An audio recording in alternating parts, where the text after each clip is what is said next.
those of you who are regulars on this channel already know my views on Putin. He's an absolutely despicable human being. Why do I believe that? Well, he's just another one of these World Economic Forum puppet technocrats who's trying to push tyranny onto his people. So that's why, and he's a warmonger like the rest of them are. And I'm a Christian, so I don't believe in violence of any sort. So in the book of Matthew, in the New Testament, chapter 7, verse 16, it says this: "You will know them by their fruits. Do men gather grapes from thorn bushes or figs from thistles?"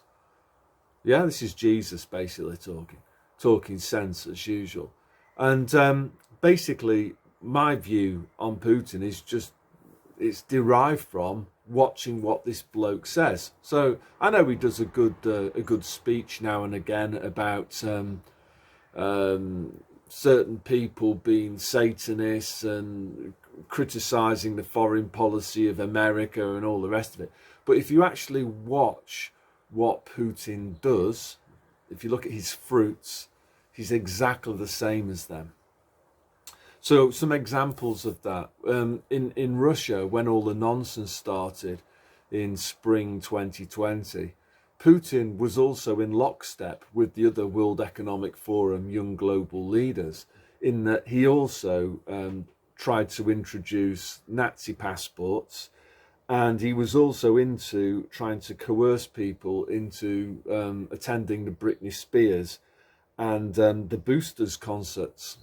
So although he says he's hostile to the New World Order, his actions indicate the exact opposite.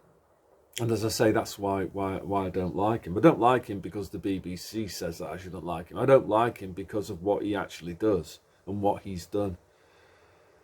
I've known a lot of Russians over the years. I used to be a teacher, as many of you know, and it was at a boarding school, and many of the students that we had, I was there for 15 years, a lot of Russians, and they all hated him. Didn't find a single Russian who was supportive of Vladimir Putin. He's universally hated by his own people. So the good news about that is that when Divock 91 came along, it was rumbled very, very quick, instantaneously. Most of the Britney Spears passports that were issued in Russia, so I've been told, were fake ones. People were just, bribery was just endemic. You know, you just bribed a medic, and rather than having to go to the Britney Spears concert, you just got the concert ticket without actually having to go to the concert. So that's basically, the Russian people know the score with him. And I must admit, I do feel a little bit I feel very, very uncomfortable about this idea of collective punishment that seems to be going around, particularly here in Finland, that somehow they think that Russia's a democracy, and all Russians are in favour of Putin, and therefore all Russians are guilty, and therefore all Russians must be punished for what this absolute madman has done. You know, it would be like it'd be like trying to say that Dietrich Bonhoeffer should be held accountable for what the Nazis did in Germany, you know, because he was a German national. It's absolutely bonkers. So just to restate then, so that there's absolutely no doubt about this, I am not a Putin supporter. I absolutely despise the guy. He's a monster, and you know, I don't support him. But does that mean that I support NATO, Biden, Macron, Liz Truss, Trudeau, Ardern, Sanna Marin, and all the other World Economic Forum puppets?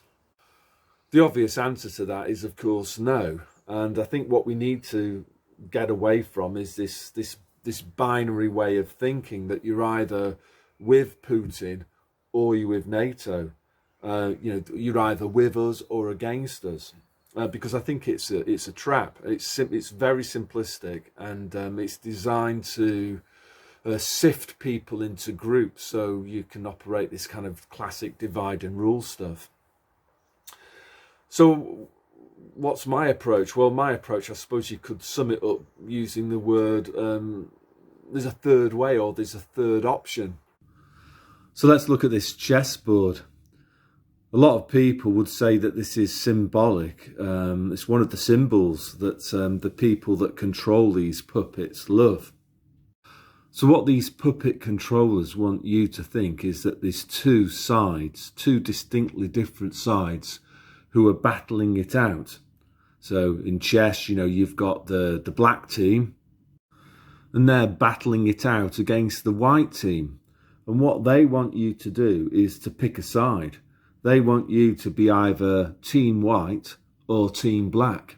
This is the binary divide, the binary trap that they want you to fall into. So Putin, Biden, Macron, Ardern, Sanna Marin, they're all the same. They're all puppets that are controlled by the same entity. And this war in Ukraine that's going on is a bit like a game of chess, where the same person is moving both sets of pieces, the white pieces and the black pieces.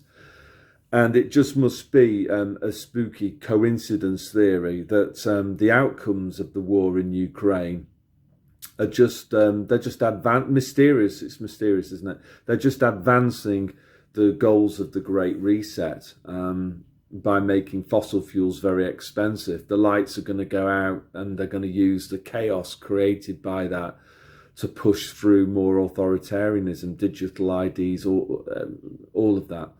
And I suppose the final thing that I would say about that is, say about all of this rather, if we look at these chess pieces here, it's all a massive, what I would call a sheeple distraction, isn't it?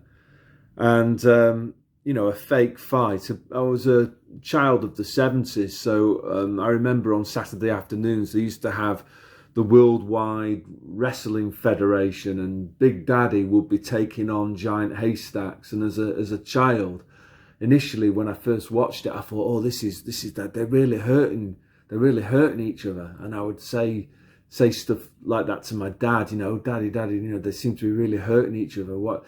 And he would just laugh at me, because he knew that this was all choreographed. And there's nothing really new about this. George Orwell in 1984 wrote about Emmanuel Goldstein, and in the book itself, later on in the book,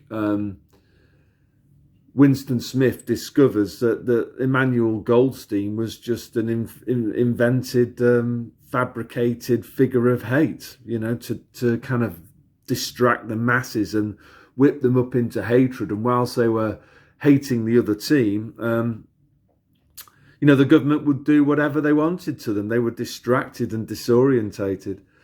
So, I think looking back, there's been other Emmanuel Goldsteins in real life. If I think back to it, Osama bin Laden was a classic Emmanuel Goldstein type figure, wasn't he? That was used to play all sorts of divide and rule games. And, he led this organisation that was called, I think it started out when they were fighting the Russians, it was the Mujahideen, wasn't it? That's when they were good guys. Then it was Al-Qaeda.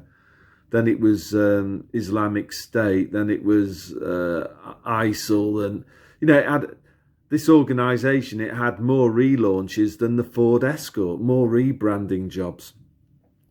So, this is just to finish off, just one more time for people who are really slow.